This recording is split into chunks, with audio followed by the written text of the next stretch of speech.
A lot of people are aware that there's a connection between music and math, how to read notes and the value of notes and all the fractional values involved, but also in the abstract thinking that goes into the process of creating a song. The math helps you up to a certain point, and then the creativity takes over. And when you blend those two things together, you get a very powerful combination of good music.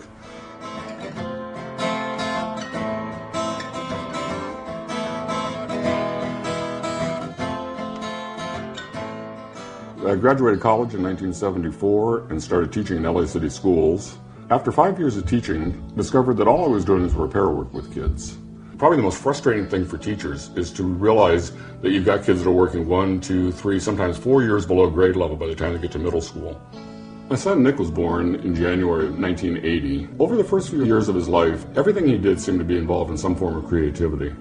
And as he got a little bit older, it became really obvious that he had a very analytical mind. I had the opportunity to discuss math ideas that were way beyond his years. And so I had to come up with ways to speak with him about these things that made sense to him.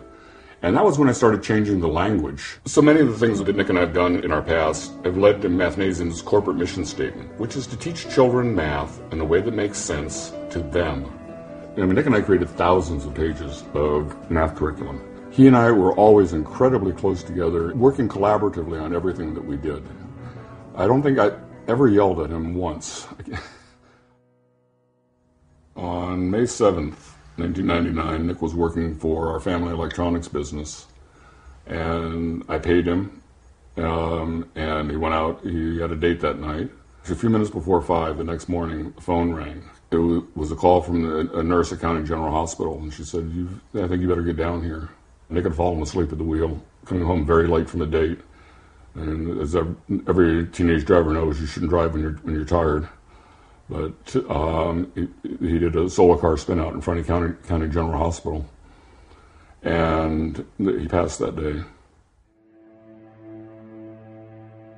My wife and I sat down, and I said, so, where do we go from here? We found this Buddha statue, and it's the Buddha releasing a fish back into the river. This is kind of our release of all the goings on with our son's passing. With Nick not being here, probably the greatest memorial that we can do is to make this work that was based on his thinking, to indeed bring it to a larger audience. It was 3 years later that I met Peter and David and we started Mathnasium. We're literally worldwide now.